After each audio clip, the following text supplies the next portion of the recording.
औज़ुबिल्लाहिमिनश्शैतानिर्रजीम बिस्मिल्लाहिर्रहमानिर्रहीम। नाज़रीन, मैं हूं आपका मेज़बान सैयद अली अबरार और आप देख रहे हैं चैनल 5 न्यूज़ की ख़ुसूसी नशरियात मज़लूमों की पुकार। मज़लूमों की पुकार पूरे पाकिस्तान में गूंज रहा है और ऐसा ही एक नाखुशगवार वाक़या आज भी हम आपके सामने रखेंगे।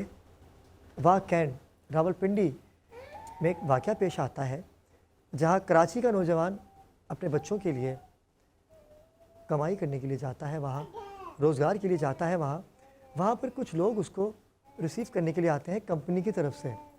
जैसे ही उसे रिसीव करते हैं तो थोड़ी ही दूर जाते हैं तो वहाँ जो पिक करने के लिए आते हैं उनका किसी से झगड़ा चल रहा होता है। इसी दौरान ये देख रहा होता है, क्योंकि साथ होते हैं। और होता ये है कि चलते चलते उनकी बहस होते होते वो बात हाथापाई तक आती है। और क्योंकि जिससे उनकी नाचाकी हो रही होती है वो सिक्योरिटी गार्ड था, उसके पास भी असला था, और जो इनको पिक करने के लिए आए हुए थे उनके पास भी असला था। गोली चलती है, मर्डर होता है। इस तमाम सिचुएशन के अंदर ये जो साहब थे, जो मुतासरा फैमिली है, ये वहाँ क्योंकि परदेश में थे, वहाँ गिरफ़्तार होते हैं जो लोग वहाँ मौजूद होते हैं। गिरफ़्तारी के बाद केस चलता है। केस चलने के बाद वहाँ जिनका मर्डर होता है और जिसने मर्डर किया होता है, उन दोनों फैमिलियों की आपस के अंदर एक बाहमी रज़ामंदी हो जाती है। दियत दे दी जाती है। मर्डर की जो दियत होती है, कत्ल की जो दियत होती है वो दे दी जाती है। लेकिन उसके बाद होता क्या है कि सब कुछ ख़त्म हो गया। जिनका कत्ल हुआ उन्होंने मारने वाले को माफ़ कर दिया। अब जो कराची से नौजवान गया था वो वापस कराची आ गया। इस अरसे में तकरीबन 20 साल गुज़र जाते हैं। 20 साल के बाद कुछ दिनों पहले SHO पापोश की कॉल आती है इस फैमिली को कि आपने जो घर किराए पे दिया है, जो लिया है, आप आइए, उसके हवाले से मुझे आपसे कुछ इन्वेस्टिगेशन करनी है। ये बेखौफतर होकर चले जाते हैं। अब जैसे ही जाते देखते क्या है कि आगे दो नौजवान होते हैं जो अपने आप को कहते हैं कि हम पंजाब पुलिस से हैं और हम आपको गिरफ़्तार करने के लिए आए हैं। या नाज़रीन, ये बड़ा अहम टॉपिक आज हम आपके सामने लेके आए हैं। मुतासरा फैमिली ने हमसे रब्ता किया, हमने अपने नुमाइंदे से बात की, उस नुमाइंदे ने पूरी इन्वेस्टिगेशन की।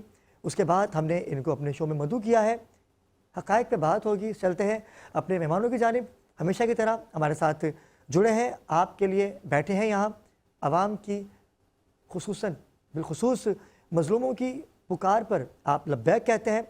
आप सीनियर एडवोकेट हैं, हाई कोर्ट से, सुप्रीम कोर्ट से, सिटी कोर्ट से। आपने कई ऐसे मुकदमे जीते हैं कि जो नाकाबिले जीत होते हैं, लेकिन आपने ये साबित किया कि हक़ के लिए लड़ना आपका वतीरा है। जनाब सैयद वाजिद अली, आप चेयरमैन हैं सीरियस लॉ फॉर्म के। अस्सलाम वालेकुम वाजिद अली। बहुत शुक्रिया, आप तशरीफ़ लाए। एक दफ़ा फिर आज एक नया टॉपिक आपके सामने रखेंगे। नाज़रीन, चलते हैं उस मुतासरा फैमिली की जानिब। ये वो नौजवान है कि जिसके साथ ये सारा वाक़या हुआ। आज उनकी मिसेस, उनकी फैमिली हमारे साथ मौजूद हैं। शहजाद अख्तर हमारे साथ मौजूद हैं। अस्सलाम वालेकुम शहजाद भाई। वालेकुम। शहजाद भाई, कैसे मिजाज हैं आपके? अल्लाह का शुक्र। इनके साथ ही इनकी मिसेस मौजूद हैं। अस्सलाम वालेकुम। बहुत शुक्रिया कि आपने हिम्मत की, और जब आप हिम्मत करेंगे तो ऐसे अनासिर कभी भी छुप नहीं सकेंगे। बहुत शुक्रगुजार कि आप तशरीफ़ लाएँ। इनके साथ ही नाज़रीन हमारे नुमाइंदा बा इख्तियार हक़ की बात करते हैं, और इन्होंने पूरा इस केस को इन्वेस्टिगेट किया पंजाब से लेके कराची तक। फैसल मलिक हमारे साथ मौजूद है। अस्सलाम वालेकुम फैसल। वालेकुम सलाम। फैसल, कैसे मिजाज? अल्लाह का शुक्र। फैसल, मैं सबसे पहले आपसे ही आगाज़ करूँगा, फिर मैं बैरिस्टर साहब के साथ जाऊँ। मामला बताइएगा क्या था? जी बिल्कुल। अब इब्रार भाई, ये एक वाक़या पेश आता है 2006 के अंदर। शहजाद अख्तर ये जो बैठे हैं हमारे आज हमारे मेहमान हैं, ये वहाँ पे 19 साल की उम्र में वहाँ पे एक रावलपिंडी की कंपनी में काम करते हैं, निजी कंपनी में काम करते हैं। इसी दौरान जो है इनकी वहाँ पे रिहाइश और जो मामलात हैं वहाँ रहते हैं। अच्छा, दो लोग जो हैं इनको जानने वाले जो हैं वो आए इनको लेने के लिए, जो उनको घर छोड़ने के लिए आते थे, यानी कि रिसीव करने के लिए और कंपनी से और घर छोड़ने के लिए। तो वो दो लोग जो हैं वहाँ के वो मुकीम थे, उन्हें ये पता ही नहीं था कि बाहर क्या हो रहा है क्या नहीं हो रहा। शहजाद अख्तर अपनी कंपनी के अंदर मौजूद है। जब वो दो लोग आए, उन्होंने कंपनी के दरवाजे पे पहुँचे और वो गार्ड से कुछ तलह कलामी, फिर हाथापाई के बाद दोनों तरफ जो है वो एक फायरिंग का तबादला, लेकिन दोनों जो लोग आए थे उनकी जानिब से फायरिंग जो हुई तो वो गार्ड का जो है जाँ बाक हो गया। उसके हाँ बाद फैसल भाई, ये जैसे कि मैंने अपने इंट्रो में पूरी इसकी तफसील बताई, और जब मर्डर हो गया, जिनका मर्डर होता है, जब वो माफ़ कर दें तो केस तो वहीं ख़त्म हो जाता है ना, जिसकी दियत उन्होंने अदा कर दी। इसमें पूरा मुद्दा जो है कराची में 20 साल के बाद कैसे पहुंचा? हाँ जी बिल्कुल, ये एक प्री प्लान्ड एक कहानी है, इस पर उसको वाक़या बनाया गया है। 20 साल कबल जो है ये फैसला हो चुका कोर्ट में, जज के सामने रूबरू इनके बयानात, मकतूल की जो फैमिली थी उनके बयानात, दियत के भी मामला हल हो चुके, जिसके बावजूद फिर दोबारा से उस मुर्दा केस को ज़िंदा करके उस नौजवान को दोबारा जो है वो परेशान किया जाता है और मुख्तलिफ़ हथकंडे इस्तेमाल कर कर कराची पुलिस थाना पोश नगर जो कि डिस्ट्रिक्ट सेंट्रल में आता है, वहाँ के SHO जो है शौकत अमान है, वो इन्हें बुलाते हैं किसी किराएनामे के हवाले से। किराएनामे के हवाले जब बुलाते हैं, जब वहाँ पर शहजाद अख्तर पहुँचता है तो उसी दौरान जो है वो सिविल वर्दी में मलबूस, जो कि किसी कानून के तहत नहीं है कि आप जो भी किसी की गिरफ्तारी करेंगे, भले पंजाब हो, कराची हो, सिंध हो, कोई भी हो, पुलिस यूनिफॉर्म में आप गिरफ्तारी करेंगे। लेकिन वहाँ पे कोई कानूनी कार्रवाई, कानून के लिए हवाले से कोई कानून की धज्जियाँ उड़ाई गई। सिविल वर्दी में आए, उसे आंखों पे पट्टी बांधी, हाथ पे पट्टी रस्सी बांधी और जो है वहाँ से बिला जवाज़ लेते 8 दिन तक जो है इसे नामालूम मकाम पर रखा। 8 दिन के दौरान जो है इसकी फैमिली से रब्ता किया। उस फैमिली से जब रब्ता किया तो बदतरीन तशद्दुद का निशाना बनाते थे, दिनों को मारते थे, रात को मारते थे, खाना नहीं देते थे। उसके बाद जो है इसकी फैमिली से जब वो परेशान हो चुके, उन्होंने कॉल करवाई, रब्ता किया तो उस पर इनसे भारी रकम रिश्वत के एवज़ ली गई, जिसमें 10 लाख रुपए जो इनसे वसूल किए गए, जिसमें 8 लाख रुपए बकौल इनके जो इन्होंने ट्रांसैक्शन हमें सबूत दिखाए, 8 लाख रुपए बैंक के ज़रिए जमा कराए और 2 लाख रुपए कैश दिए। जिसके बाद इनकी जो है वो रिहाई का परवाना इन्हें मिला, कोर्ट में ले गए। अब इनका ये कहना है कि कोर्ट के अंदर भी इन्हें जो है जब ले जाया गया तो उस वक्त भी पट्टी बंधी हुई थी। बाद में किसी मौजूद अदालत में किसी जज साहब के सामने पेश किया और उनको एक सामने पेश करने के साथ ही साइड रूम में बिठा दिया और उसके बाद इनसे फिर रकम का मुतालबा करते रहे और अब तक जो है इनको इसी परेशानी से गुजरना पड़ रहा है। जहाँ तक हमारी इन्वेस्टिगेशन है चैनल 5 की तरफ से, तो इनकी जब हमारी इन मुतासरा फैमिली की इनकी वाइफ से बात हुई तो उनका ये भी इनसे हमारी बात हुई, दो कि सोना बेचा, घर के कुछ कीमती चीज़ें बेची, वो बेच के अपने शौहर के लिए दर बदर की ठोकरें खाकर इन्होंने अपने शौहर को बाजियाब कराया। अच्छा फैसल भाई, जैसे कि बाजियाब तो करवा लिया, मुझे बताइएगा कि जब आपने SHO शौकत अमान जो कि थाना पोश नगर के हैं, उनसे आपने कोई रिसीविंग मांगी? क्योंकि जब भी किसी थाने की दूसरे थाने की पुलिस आती है तो थाने में एंट्री होती है, तो पंजाब की एंट्री वहाँ थी? जी बिल्कुल, जब रब्ता किया गया इनकी जानिब से, वकील की जानिब से भी, और हमने जो भी इन्वेस्टिगेशन की तो किसी किस्म की कोई एंट्री वो नहीं दिखाई जा रही और ला इल्मी जाहिर किया जा रहा है कि हमें तो इस मामले का पता ही नहीं। तो जब पता नहीं तो फिर क्यों बुलाया गया? तो फिर अगवा बनता है ना ये तो इसी तरह के ये कोई पहला वाक़या नहीं है इब्रार भाई। अगवा बैत रवान हो गया और ये भले अब मैं पहले भी कह चुका हूँ, पुलिस कहीं की भी हो, पुलिस गर्दी के वाक़यात अक्सर व बेशतर रोनुमा हो रहे हैं। लेकिन डिस्ट्रिक्ट वेस्ट में ज़्यादा क्यों है? जी डिस्ट्रिक्ट वेस्ट इसलिए है कि वहाँ पर लाकानूनियत आप देख सकते हैं कि ज़्यादातर लोग दर बदर की ठोकरें खा रहे हैं। थाना सुरजानी है, थाना मंगो पीर है, डिस्ट्रिक्ट सेंट्रल के थाने कई ऐसे थाने हैं जहाँ पर लाकानूनियत में पैसे लगे FIR काट रहे हैं। पाकिस्तान बाजार है, सेंट्रल में भी ऐसे थाने हैं जहाँ पर बाअसर थानेदार मौजूद हैं, जिसकी वजह से आज के आम शहरी वहाँ के मुकीम दर बदर की ठोकरें खाने पड़ रही हैं। उनको भारी रिश्वत देकर या तो किसी मामले में आपकी जान छुड़ानी पड़ती है या फिर उनको हफ्ता मंथली। और ये अच्छा, इसमें एक और चीज़ मैं ऐड करूँ पुलिस की जानिब से कि जो एक ऑर्गेनाइज जराइम है जिसका खात्मे के लिए IG सिंध ने भी किया, बड़े दावे किए हैं, हुकूमत की जानिब से भी दावे किए, लेकिन वो किसी किस्म के कोई दावों हिकमत अपनी नज़र नहीं आती। नाज़रीन, चलता हूँ शहजाद की जानिब। शहजाद, हमने पूरा खुलासा अपने नाज़रीन के सामने रखा है। मामला बड़ा पेचीदा है और सबसे पहले तो हम आपके साथ आपकी इस परेशानी में शरीक हैं। अब क्या चाहते हैं ये लोग आपसे? अब क्या मुतालबात किए जा रहे हैं आपसे? बिस्मिल्लाहिर्रहमानिर्रहीम। पहले तो मैं चैनल 5 का बहुत शुक्रगुज़ार हूँ। मैंने आपका प्रोग्राम देखा ताकि आप लोग जो है मज़लूमों की आवाज़ बने हुए हैं और आपके इस चैनल से मैं अपनी फ़रियाद आगे पेश करना चाहता हूँ ताकि मुतल्लिका इदारे और लोग मुझे जो है मुझे इंसाफ दिलवाने में मदद कर सकें। सर बात यह है कि पापोश थाना SHO शौकत साहब ने मुझे 24 तारीख को बुलवा के पंजाब पुलिस के हवाले कर दिया और मेरे घर वाले इतना परेशान कि कोई पता ही नहीं है कि मेरा बेटा मेरा शौहर कहाँ पर है, किसी को कोई पता नहीं। सख्त अजियत पे मेरी मोटरसाइकिल थाने के बाहर खड़ी रही रात के 11 बजे तक। मेरे घर वाले कहते हैं 8 मुहर्रम का दिन था, मेरे घर वाले कहते हैं कि मेरे बच्चे की बाइक बाहर खड़ी हुई है, कहते हैं ये हमने जुलूस से लेकर आए हैं, फलां जुलूस पे खड़ी हुई थी वहाँ से लेकर आए हैं।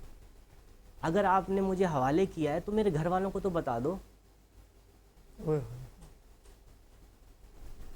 मैं हल्फन ये बात करता हूँ, मेरी वाइफ मेरे वालिद ससुर रात के 11 बजे तक इधर उधर फिरते रहे।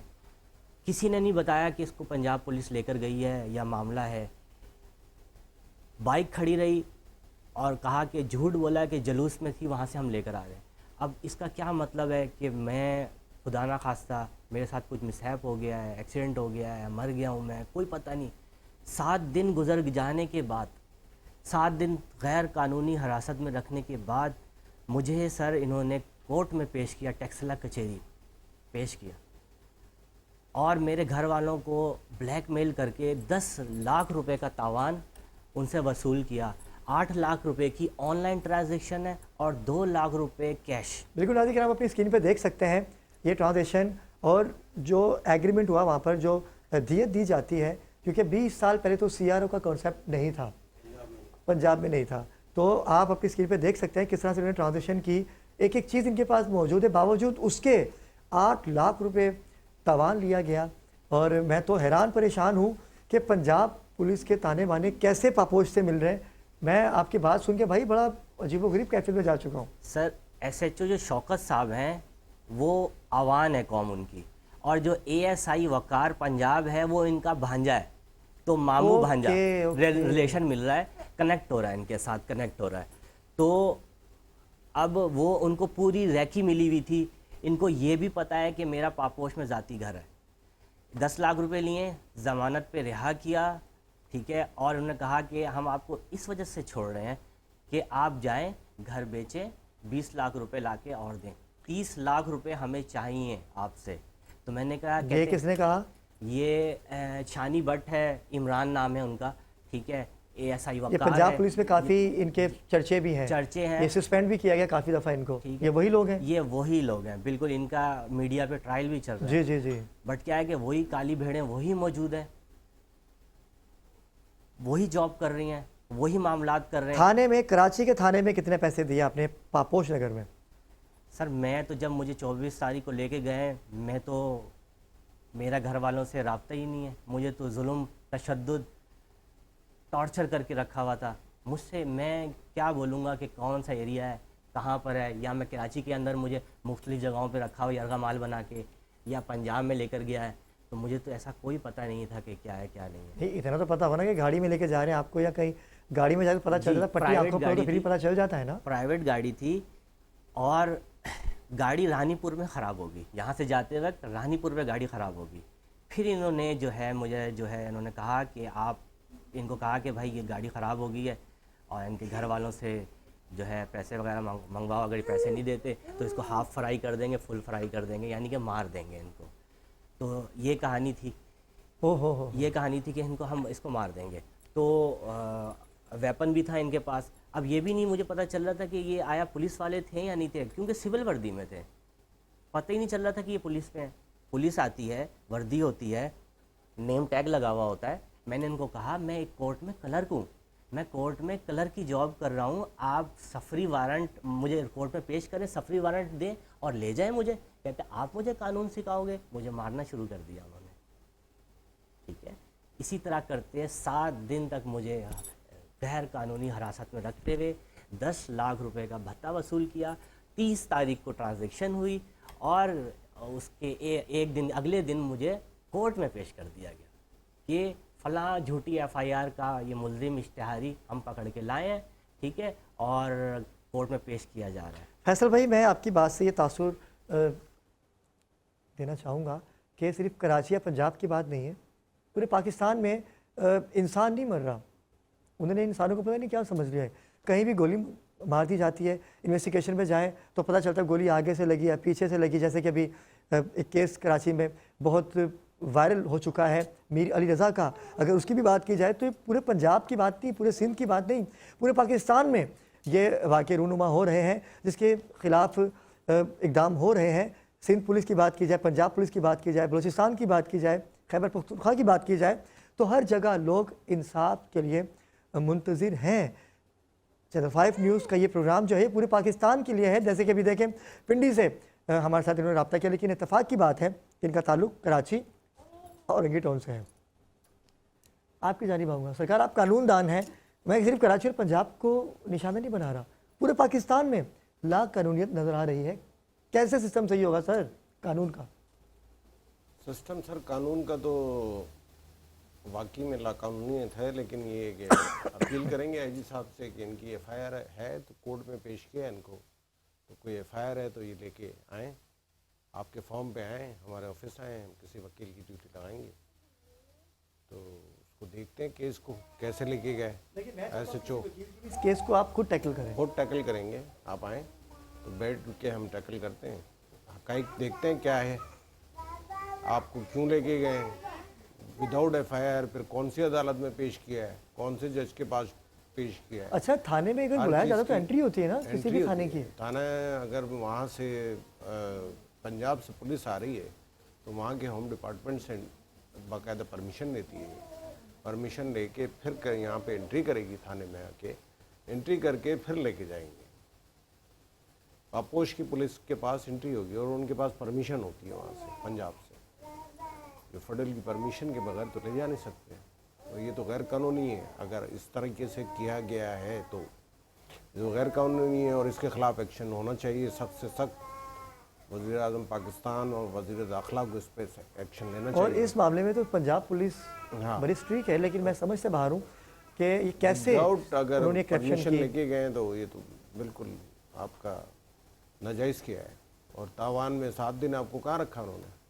सर मुख्तलिफ जगहों पे रखा था मुझे। थाने नहीं लेके गए? थाने पे जो है मुझे ना लॉकअप पे नहीं बंद किया उन्होंने, मुख्तलिफ जगहों पे रखते हैं, कभी किसी कमरे में, कभी किसी चौकी पे। एक होता है ना लॉकअप में आपकी एंट्री हुई हुई और आपको रखा हुआ लॉकअप के अंदर, तो मुझे नहीं रखा गया, मुझे नहीं रखा गया। 7 दिन तक जो है इसी तरह करता रहा, सारा दिन मैं भूखा रहता, एक टाइम का खाना दिया जाता और मतलब ये कुछ उनको बोलो तो मुझे डांटते मारते, तो ये सारे मामलात मेरे साथ चलते रहे। और मेरे घर वालों ने मेरी मदद के लिए मेरे घर का बंदा जो मेरा बहनोई है इकबाल अहमद, उसको भेजा मदद के लिए कि उसको छुड़वा के लेकर आया। ठीक है, तो उन्होंने भी वकील हैं हैदराबाद में सर। तो अब वो सारे मामलात हुए हैं, मुझे वहाँ से उनके साथ कम्युनिकेट करके वो ले कर आए। 7 दिन तक जो है ये सारी चीज़ें चलती रहीं और उनकी घर, क्योंकि ऐसे मामलात में घर का वकील ही बेहतर ही है, उनसे बेहतर घर का बड़ा भी था और वकील भी था। आपने अच्छा फैसला किया कि उनको वहाँ जाना चाहिए। और आपकी मिसिस ने हिम्मत की। सबसे पहले तो मैं आपको खराज तहसीन पेश करूँगा, क्योंकि अमूमन होता ये है कि लोग डर के बैठ जाते हैं, कदम नहीं उठाते, लेकिन आपकी हिम्मत की मैं दाद दूँगा। मुझे बताइएगा वो लम्हा, वो वक्त आपके लिए कैसा था? जी, जैसे 24 जून को ये एग्रीमेंट लेकर के थाने पे गए हैं और 4 बजे के टाइम जब मैंने कॉल करी है तो मुसलसल नंबर बंद आने की वजूहात पर मैं अपने वालिद के साथ इनको ढूंढने के लिए गई हूँ। तो वहाँ पे बाइक खड़ी हुई थी और हमसे सरासर थाने वाले झूठ बोलते रहे कि यहाँ कोई नहीं आया, किसी ने कोई एग्रीमेंट पेपर नहीं करवाया है। चला, मैंने अपने हस्बैंड की तस्वीर तक दिखाई, लेकिन उन्होंने सीधा मना कर दिया कि ये बंदा यहाँ नहीं आया है। उसी थाने में? जी, उसी थाने में। उसके बाद उन्होंने हमें वहाँ से भेज दिया। इसी तरीके से मैं तकरीबन 3 घंटे वहाँ पे ख्वार होती रही, देखती रही, लेकिन कोई भी हमें ना यानी कि बता रहा नहीं था साफ साफ कि कहाँ चले गए हैं। फिर हम अपने किसी बड़े को लेकर के गए, वहाँ पे जाके हमने इन्वेस्टिगेशन करवाने की कोशिश करी। तो रात को 11 बजे हमें पता लग रहा है कि पंजाब पुलिस के हवाले कर दिया है किसी मुकदमे में। अब सर 4 बजे से एक बंदा घर से लापता है, बाइक थाने के बाहर खड़ी हुई है और फिर भी हमसे झूठ बोला जा रहा है कि ये घर पे नहीं, ये यहाँ पे आए नहीं है, कोई एग्रीमेंट पेपर कुछ भी नहीं लेकर आए। जबकि बाइक वहाँ बता रही है कि मेरे हस्बैंड की मौजूदगी इधर ही थी। रात 11 बजे जब हमें ये खबर पता लगती है तो हमारे पास तो कोई ऑप्शन नहीं है कि हम कहाँ जाएं। और हमने उनसे पूछा भी कि आपके पास कोई वारंट पेपर या कुछ ऐसी चीज़ है तो हमें दे दें, लेकिन उन्होंने हमें साफ मना कर दिया, कुछ नहीं दिया हमें। और ये मारते रहे इनको, आपके शोहर को? जी, ये लेके चले गए थे, हमारा इनसे कोई राब्ता नहीं था। आप रोए नहीं, देखें, हिम्मत रखें, अल्लाह पाक सब अच्छा ही करते हैं। और भी मुझे मज़ीद खदशात है, अल्लाह ना करे कि मेरे शौहर को कुछ हो जाता है। जिस तरह हमें धमकियाँ मिल रही हैं, जिस तरह हमसे पैसे मांगे जा रहे हैं, हम इतना तो हमारी आमदनी इतनी तो है नहीं ना कि हम देंगे किसी को कुछ भी। ये धमकियाँ कौन दे रहा है? जी, ये हमें पीछे से प्रेशर आ रहा है कि मुद्दई जो है यानी कि पैसे, पुलिस जो है ना वो ये कह रही है कि पैसे दो। आप एप्लीकेशन बना के आईजी साहब को दें, आईजी साहब जावेद आलम ऑडो साहब को डायरेक्ट दें, उनके ऑफिस जाएं, अच्छे अफसर हैं, जी, एक्शन लेंगे। लेकिन आप आपका उनको जो बताएं कि ये पुलिस ये कर रही है, बाकी आप हमारी तरफ आएँ, जो हम आपकी हेल्प कर सकते हैं हम आपकी करेंगे हेल्प। बगैर एफआईआर के कोर्ट में कैसे पेश किया? कोई एफआईआर थी आप? लेकिन डीआईजी इरफान बलोच जो है एक काबिल ऑफिसर है, मैं आपका मुद्दा उन तक भी पहुंचाऊंगा। आपने उनसे रब्ता किया, आपने वहाँ डीआईजी साहब को कंप्लेन की कि इस तरह से हमें अगवा करके लेके जाया गया वहाँ पर और हमसे पैसे लिए गए, जिसकी ट्रांजेक्शन आप स्क्रीन पे देख सकते हैं नाज़िर कराम। तो आपने डीआईजी साहब से रब्ता किया? मैंने तो भी फिलहाल किसी से कोई बात नहीं करी है। जो भी कुछ क्योंकि आप डर गए थे, खौफ जाहिर सी के? बात है कि मुझे बहुत ज़्यादा खौफ है, ख़तरा है। हम अकेले रहते हैं, सेपरेट रहते हैं, कोई हमारे साथ नहीं है। अल्लाह साथ है, जिसका बिल्कुल कोई ऐसे नहीं ही। होता उसका अल्लाह होता है। लेकिन ये डीआईजी साहब भी अच्छे इंसान हैं, इरफान बलोच साहब, एप्लीकेशन बना के जो आपको तंग कर रहे हैं, आप कानूनी कार्रवाई टीसीएस अगर जा नहीं सकते टीसीएस तो करें ना उनको। आप कोर्ट में क्लर्क हैं, आपने कहा। मैं वापसी आया, ठीक है। पहली बात यह है कि मैं जहनी तौर पे इतना टॉर्चर हुआ था कि मैं उससे बाहर ही नहीं निकल पा रहा था 2-3 दिन तक।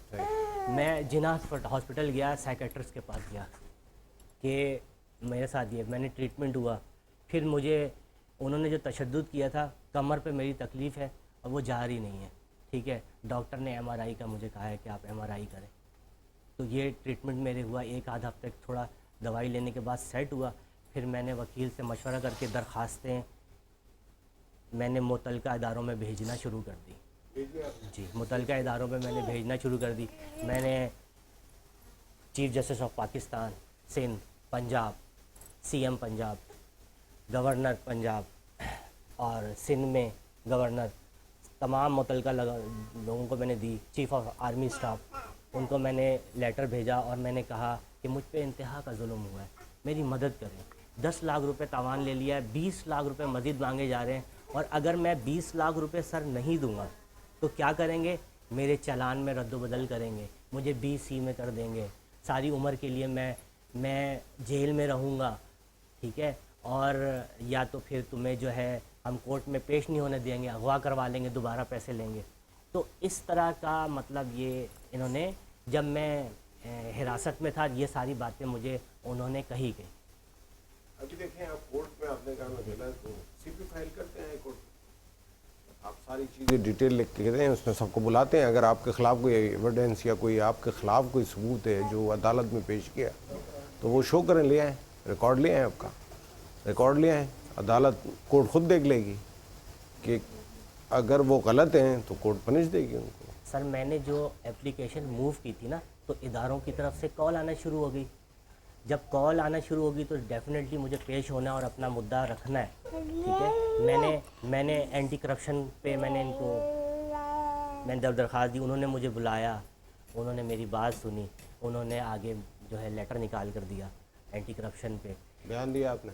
ठीक है, मैं नहीं, अभी लेटर निकला है, आगे नहीं, क्योंकि थोड़ा सा प्रोसेस थोड़ा सा मतलब डिले चल रहा है, थोड़ा सा स्लो चल रहा है, तो मतलब टाइम लग रहा है उस चीज़ के लिए। कराची से तो किसी ने मुझे इतना ख़ास रिस्पांस नहीं दिया मुतल्लिका इदारे ने, हत्ता कि मैंने IG को भी दिया है, IG सिंध को दिया है, पर पुलिस से किसी की भी कॉल नहीं आई मुझे कि बेटा आपके साथ क्या मसला है। लेकिन अब इंशाल्लाह ज़रूर आएगी कॉल और हम आपके साथ खड़े हैं। और मैं ख़ुद पर्सनली DIG इरफान बलोच भाई से आपके हवाले से बात करूँगा और बिल्कुल आपको इंसाफ मिलेगा। अगर आपके साथ ज़्यादती हुई है और अगर आपसे भत्ता वसूल किया गया है अगवा बराए तावान का, तो इसके खिलाफ कार्रवाई भी की जाएगी। थाना पापोश की बात हो रही है नाज़रीन किराम, एक मुतासरा फैमिली हमारे साथ मौजूद है। एक ब्रेक के बाद जब हम वापस आएंगे तो अहम इंकशाफ आपको बताएंगे कि जाएगा मत, हमारे साथ रहिएगा। जी नाज़रीन किराम, वक्फे से वापस आ चुके हैं और हम कोशिश कर रहे हैं कि SHO को कॉल पे ले लिया जाए। एक सरप्राइज़ कॉल होगी उनके लिए, क्योंकि उनको पता नहीं होगा कि वो कहाँ बात कर रहे हैं। वाजिद भाई, कानून मज़लूमों की आवाज़ है ना। हम थानों में जाते हैं एप्लीकेशन लेके, पुलिस वाले तो हमारी हिम्मत बनते हैं, हमें इंसाफ फराहम करते हैं, लेकिन ये कब से होने लग गया कि थानों में बैठ के अगवा किया जाता है और 10-10, 20-20 लाख रुपए तवान ले रहे हैं। ये बस मिली भगत पे हुआ है, जिस तरह ये बता रहे हैं कि वकार ऐवान उनका मामू है, ये सही ऐसे ही आपने कहा, और शौकत ऐवान है, तो मिली भगत पे हुआ है ये, जो इनके खिलाफ प्रोपेगेंडा हुआ, फिर इनको रख के पैसे लिए, पैसे लेने के बाद अब ये कहते हैं अदालत में पेश किया। अस्सलाम वालेकुम। वालेकुम सलाम जी। शौकत भाई क्या हाल है? सैयद अली अबरार बात कर रहा हूँ, ठीक है? तबीयत ठीक है आपकी? हैं जी? सैयद अली अबरार बात कर रहा हूँ। शौकत भाई कैसे मिजाज है आपके, ठीक है? हाँ जी, अल्लाह का शुक्र। अच्छा शौकत भाई, 24 तारीख को एक वाक़या हुआ था जिसमें शहजाद अख्तर को गिरफ्तार किया गया था। पंजाब से कुछ पुलिस वाले आए थे, तो मुझे उस हवाले से आपसे थोड़ी सी बात करनी थी। मुझे बताएंगे क्या हुआ था, ये क्या वाक़या है? और 24 तारीख को 24 जून को यार, एक तुम्हारे पास पुलिस आई हुई थी पंजाब से, उनके पास केस था मर्डर का। अच्छा, हाँ, अब मुझे नाम नहीं पता, लड़की का क्या नाम था, मैं भूल गया हूँ। लेकिन शहजाद पुलिस अख्तर पार्टी नाम आई, था, शहजाद अख्तर नाम था जिसको मुझे याद नहीं है ना। अच्छा, तो हुआ क्या था, मुझे थोड़ा सा बताइएगा कि कैसे पुलिस वाले आपके पास आए? आपके पास एंट्री मौजूद है पंजाब की? हाँ, एंट्री मौजूद है, उनके पास परमिशन थी पंजाब की, वो होम डिपार्टमेंट से परमिशन लेकर आए थे, पूरा अपना लीगल प्रोसेस करके आए थे। तो उन फैमिली का ये कहना है कि 10 लाख रुपए कैश वसूल किए गए। अब 10 लाख लिए या 20 लाख लिए, उनको पता होगा ना भाई, पंजाब वालों का, हमारा तो मैटर नहीं। तो आपको इस चीज़ का पता नहीं, आपके थाने में नहीं आई है? मैं आपको कह रहा हूँ ना कि थाने में आए थे, उन्होंने बाकायदा रोजामती पे एंट्री की है, अपना लेटर हमें दिया है, उसके बाद उन्होंने उसको गिरफ्तार किया और वो यहाँ से चले गए। अच्छा, तो शौकत अवान भाई माशाल्लाह से आप काबिल ऑफिसर हैं और इस वक्त आप हाँ लाइव है, पूरी दुनिया आपको देख रही है। फैमिली मेरे साथ मौजूद है, शहजाद भी बात हाँ कर जी, सकते हैं आप? अस्सलाम वालेकुम। अस्सलाम वालेकुम शौकत साहब। वालेकुम सलाम जी। सर 24 तारीख को किराएदारी की एंट्री के बहाने आपने मुझे वहाँ पे बुलाया और अपने सामने ही पंजाब पुलिस के हवाले कर दिया। भाई साहब, आप पंजाब पुलिस के थे, मफरूर थे आप? हाँ सर 302 के थे मफरूर आप? सर मर्डर के मफरूर थे आप? सर 2006 में अगर वाकया हुआ, 2008 में सुलह भी हुई है, और वो जिन्होंने आप उनको बताओ ना, पंजाब पुलिस को बताओ ना, आप हम पे क्यों चढ़ रहे हो आप? हाँ, आप उनको बताओ पंजाब पुलिस को। सर आपने वहाँ से जाके कोर्ट से अपनी बेल करवाओ, आप जाके पंजाब पुलिस को बताओ कि भाई आप शहरी नहीं हो, हमारा क्या मैटर है उसमें? सर मैंने वहाँ पे बता भी दिया है और बेल करवा भी ली है।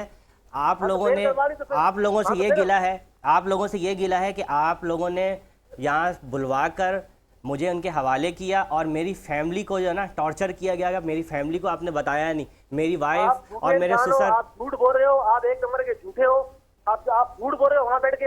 हाँ, आप हमें क्या समझ, हम बेवकूफ है हम लोग? आप वहाँ पे शहरी हो, आप बेल करा के आ गए हो, तो आप क्या समझ रहे हो? आपको जो उसने कुछ किया है, आपकी फैमिली को जो जिसने किया है ना, उसको लेकर आओ सामने मेरे। झूठ बोलते हो आप बैठ के वहाँ पे, आप झूठ क्यों बोल रहे हो? आप झूठ बोल रहे हो। आपने मेरी फैमिली को टॉर्चर किया और बाइक मेरी खड़ी रही, बाइक वहाँ पे मेरी खड़ी रही, बाइक नंबर 0913 बाइक आपकी फैमिली के उल्टा हमने थाने के बाहर खड़ी रही और आप लोगों ने कहा कि जुलूस से उठा के लेकर आए। आपके जो लोग हैं वहाँ पे बैठे हुए, उनको शर्म नहीं आई कि मेरे घर वालों पे क्या बीत रही है, कितनी तकलीफ में गुजर रहे हैं? अगर आपने उठा लिया तो बता देते ना आप कि मेरे घर वालों को कि यार ये हमने उठा लिया है। आप बोलते हो कि यार जुलूस से गाड़ी लेकर आए थे, जुलूस, शर्म नहीं आई आपके लोगों को शर्म नहीं आई पुलिस वालों को कि क्यों बोला कि ये जुलूस से गाड़ी लेकर आए हैं? आपको चाहिए था कि बोलने के लिए कि इनकी हमने पंजाब पुलिस के हवाले कर दिया। आपने कहा कि गाड़ी जुलूस से लेकर आए हैं, आपने मेरे घर वालों को मिसगाइड किया। अच्छा शौकत अवान भाई, एक सेकंड अख्तर भाई, आप झूठ बोल रहे हो, आप एक नंबर के झूठे इंसान हो। हमने आपकी फैमिली को कोई हरासमेंट नहीं की, उल्टा मैंने आपकी फैमिली की हेल्प की, मैंने आपकी अपने नंबर से आपकी फैमिली से बात करवाई। आपको याद है या नहीं याद? याद है? मैंने अपने नंबर से मैंने आपकी फैमिली से बात करवाई थी, याद है? मेरी वाइफ यहाँ पे क्या मौजूद देख रही है, हैं आप? मुझे मेरी बताओ ना, वाइफ को यहाँ साथ- देख आप नहीं, कुछ कहेंगे, आप जब इनके पास गई तो इन्होंने क्या कहा, पुलिस वालों ने जब आप इनके पास शक्ल देखते ही मुझे मना कर दिया था कि आपके हस्बैंड यहाँ पे नहीं आए। बात कीजिए जब उनसे आपकी शौकत फैमिली आई थी दो लोग तो मेरे मैंने साथ थे, आप- मैं उनको भी मैंने लेके गई, आपकी मेरे वालिद फैमिली भी की मौजूद थे, ठीक है। अपने उन्होंने नंबर हमसे से बात यही बोला करवाई कि थी, हम नहीं दूर करवाई से थी? गाड़ी उठा के लेकर गए, हमारे पास नहीं आया, यहाँ पे नहीं है शहजाद। अच्छा, जो ट्रांजेक्शन की गई है बैंक अकाउंट में, वो अकाउंट किसका था ये बताइए। ये जो बैंक अकाउंट था, पुलिस वालों ने वो अकाउंट दिया था, फैसल नाम का बंदा था, अली बैंक अफजाल इस्लामी साहब, था। हेलो जी जी, एक मिनट, जी शौकत भाई, क्या कह रहे हैं आप? अली अफजाल साहब, आप इनको बोलो कि आपने जिसके अकाउंट में ट्रांजेक्शन किए ना, जी जी वो आपको अपना अकाउंट नंबर बताएं, जी जी, ठीक है। और वो जिसने भी इनसे पैसे लिए, अब मैं आपसे रिक्वेस्ट कर रहा हूँ, बिल्कुल टेलीविजन स्क्रीन पे शौकत भाई वो ट्रांजेक्शन की जो पूरी डिटेल है वो टेलीविजन स्क्रीन पे पूरे नाज़रीन देख रहे हैं, और आप बड़े काबिल ऑफिसर हैं। जब मुझे पता चला कि अली आपके, भाई, जी आप जी मेरी बात तो सुने ना। जी जी अली भाई, अगर इनसे कराची पुलिस ने या इनसे पापोश पुलिस ने अगर 1 रुपया भी लिया है ना, 1 रुपया भी लिया है, या इनकी फैमिली को हरासमेंट की है, या अगर कराची पुलिस ने इनकी फैमिली की हेल्प नहीं की, ठीक है, तो मैं आपसे खुद रिक्वेस्ट कर रहा हूँ सर कि आप जो है ना, आप उससे एक्शन लें, आप रिपोर्ट लेके जाएं। अगर हमने कोई भी जी। अपना गलत काम किया हो, जी जी, ना हमने इनसे कोई पैसे लिए, ना हमने इनको हरासमेंट किए, उल्टा आप यकीन करें अली अफजाल भाई कि जब इनकी फैमिली आई, मैंने अपने फोन से मैंने इसकी बात करवाई फोन पे, जी जी मेरे पास रिकॉर्ड मौजूद है ना सर। जी जी, मैंने अपने नंबर से, मैंने जब की फैमिली मेरे पास आई, उन्होंने मुझे बताया, मैंने कहा कि बिल्कुल पंजाब पुलिस आई थी, जी, और जी। उन्होंने बताया यहाँ पे एंट्री की है, उनके पास होम डिपार्टमेंट की परमिशन थी, वो लेके गए, ये उनका फोन नंबर है। तो इन्होंने कहा कि जी आप मेरी बात करवाएं। आप यकीन करो, मैंने अपने नंबर से डायल करके मैंने इसकी फैमिली से बात भी करवाई है। हाँ, बैरिस्टर साहब आपसे बात करना चाहेंगे, वाजिद भाई बात कीजिएगा। शौकत भाई साहब वालेकुम। वालेकुम सलाम भाई। अब मैंने इनको यही अर्ज किया था कि बगैर होम डिपार्टमेंट की परमिशन और उसके बगैर एंट्री के बगैर तो पापोश नहीं वाजिद भाई, ऐसे तो होता ही नहीं ना सर। हाँ, आपको पता है, जब भी कोई मुझे पता। बाहर से कोई पीपी केस है या पंजाब से कोई पुलिस आती है, हाँ। वो बकायदा अपनी हमारे पास आके हमें अपना लेटर देती है, आपको बकायदा लेटर दिया होगा, देती है। परमिशन दी होगी, और जाहिर सी बात है कोई बिल्कुल, एंट्री की होगी। सर उनकी बिल्कुल वाजिद भाई, अगर ऐसा हुआ है, अगर आपके पास उनकी एंट्री थी, अगर आपकी एंट्री मौजूद थी, तो इनकी फैमिली का ये कहना है, इनकी मिसेस का ये कहना है कि हमें बताया क्यों नहीं गया, जबकि बाइक उनकी बाहर खड़ी थी। बोलिए क्या कह रही थी आप? बाइक इनकी ऐसे ही बाहर खड़ी हुई थी और मैं अंदर गई हूँ, मैं मगरिब के सर, टाइम भी बताओ, गई हूँ, ईशा के टाइम भी गई हूँ, मुझे मुझे बताया ना, मुसलसल अली यही भाई, बात कही एक गई कि यहाँ नहीं मुझे आई, ये हम बताएं। नवाजिश लेकर आए बाइक। अच्छा हम शौकत पंजाब से होकर भाई, आए। शौकत भाई एक ये बात ये कह रहे हैं कि जो पंजाब पुलिस में वकार मेरी ऐवान है बात वो सुनो। आपको बांध जाएगा। मेरी बात सुना, मैंने जब इनकी अपने नंबर से फोन में अपने नंबर से बात करवाई है, तो और कैसे बताऊं, मतलब पूछो ना। बोर्ड लगवा दूं, इश्तिहार लगवा दूं? चलें शौकत भाई, आपका बहुत शुक्रिया, आपने कीमती वक्त दिया। इस हवाले से हम अगले प्रोग्राम में पूरी इसकी तफसीली गुफ्तगू करेंगे, और अगर आपके पास एंट्री मौजूद है तो एंट्री प्लीज़ हम तक पहुँचाइएगा, हमारा नुमाइंदा आपसे बिल्कुल रब्ता करेगा।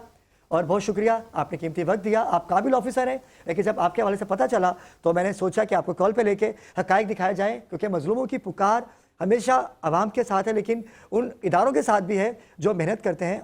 हमेशा सिंध पुलिस को, पंजाब पुलिस को तनकीद का निशाना भी बनाया जाता है, लेकिन ऐसा नहीं है। हम यहाँ हक़ की बात करेंगे, मज़लूमों का साथ देंगे, हम उन इदारों का भी साथ देते हैं जो ऐसे इक़दाम और ऐसे क्राइम के लिए खड़े होते हैं। जी सरकार, आपने बात सुनी शौकत अवान भाई की, उन्होंने कहा कि आप हमारे पास एंट्री भी मौजूद है, सब कुछ मौजूद है, देख लेंगे अगर उनके पास एंट्री मौजूद है। और आपको क्या कहा गया था कि हमारे पास कोई एंट्री नहीं है? सर एंट्री मौजूद थी तो बताना चाहिए था ना हमें, हम तो फैमिली मेंबर है ना, हमें बताना चाहिए था। आपने मेरे हस्बैंड को उठा लिया है, ठीक है, तो आपको बताना चाहिए हमें कि हम लेके जा रहे हैं या हमने किसी के हवाले कर दिया। आप तो हमें ये कह रहे हैं कि हम तो लवारिस गाड़ी लेकर के आए। ये पुलिस नहीं बताती, अक्सर पुलिस नहीं बताती, क्योंकि कुछ ऐसे जब केसेस कोई होते हैं जहाँ डंडा पर जाता है जी जी किसी का ऊपर से, आईजी लेवल का या कोई बड़ा अफसर बीच में पड़ता है तो फिर हक़ाइक़ बताता है एसएचओ डीएसपी। ये मैं आपको फैक्ट बता रहा हूँ। अच्छा वाजिद भाई, आखिर में कोई मैसेज देना चाहें हमारे नाज़रीन को तो मैसेज दीजिए उनको कि हमारे प्रोग्राम का मकसद क्या है। हमारे प्रोग्राम का मकसद हक दिखाना है और किसी की अख्तलफी ना हो, इदारों के साथ हैं, और जब तक इदारे साथ नहीं होंगे तो हक कैसे पहुँचेगा? देखिए, मैं मैसेज ये दे रहा हूँ आपको कि अगर आपका कोई बंदा उठा के ले गए या नहीं मिल रहा है तो ये जो फॉरम बनाया इन्होंने मजलूमों की पुकार, यहाँ कांटेक्ट करें। ये ख़ुद डीआईजी है, इस साहब से रब्ता करेंगे या आईजी साहब से रब्ता करेंगे, आपको बताएंगे हक़ाइक़ क्या है कि भाई आपका बंदा किस वे में गया है। मैंने आपको पहले बताया कि बग़ैर होम डिपार्टमेंट की परमिशन के और उसके बगैर ये ले जा नहीं सकते। बिल्कुल ऐसा ही है, एंट्री के। बिल्कुल ऐसा ही है। वही एसएचओ साहब ने कहा। तो अगर किसी के साथ भी हुआ है तो वो थाने को छोड़े ना, आपका जो फॉर्म इतना बड़ा चला रहे हैं, आप हर हफ्ते चला रहे हैं, आपके पास फीस के पैसे नहीं है, आप मेरे पास आ जाएं, फॉर्म में सीपी फाइल कर दें सुबह, क्या अगर बात आप है, हकाइक पे हैं। क्या बात है, पैसे नहीं लूँगा मैं आपसे, लाइव बोल रहा हूँ आपसे। बहुत बड़ी बात है नाज़रीन किराम। हाँ। इस हफ्ते के दो अहम टॉपिक थे जिस पे हमने गुफ्तगू की। आवाम की कॉल आती है, आपकी कॉल पे हम अपने प्रोग्राम में आपको मदऊ करते हैं, बिल्कुल इन्वेस्टिगेशन करते हैं और देखेंगे। शौकत भाई ने कहा कि उनके पास तमाम एंट्रीज मौजूद हैं, अगले हफ्ते उसका खुलासा आप तक रखेंगे और इस केस को हम मज़ीद देखेंगे कि कहाँ तक जा सकता है। पंजाब CPO से भी रब्ता करेंगे। इनको भेजें सारे डॉक्यूमेंट्स के साथ, हम भी हकाइक तक पहुँचें। बिल्कुल हक़ाइक़ तक जाएंगे और इस अगले हफ्ते इस मुद्दे को हम अगले हफ्ते पे ट्रांसफ़र करेंगे। इसके हक़ाइक़ हम अपने नाज़रीन तक क्लोज रखेंगे करेंगे ना, नाज़रीन। ताकि बिल्कुल अगले हफ्ते तक मुझे और मेरी पूरी टीम को दीजिए इजाज़त। अगर आपके साथ है कोई भी मसला, आप हमें लाइव कॉल कर सकते हैं। हम बनेंगे मज़लूमों की पुकार, मज़लूमों की आवाज़। इंशाअल्लाह आपसे होगी अगले हफ्ते मुलाकात। तब तक के लिए मुझे दीजिए इजाज़त। अल्लाह हाफ़िज़।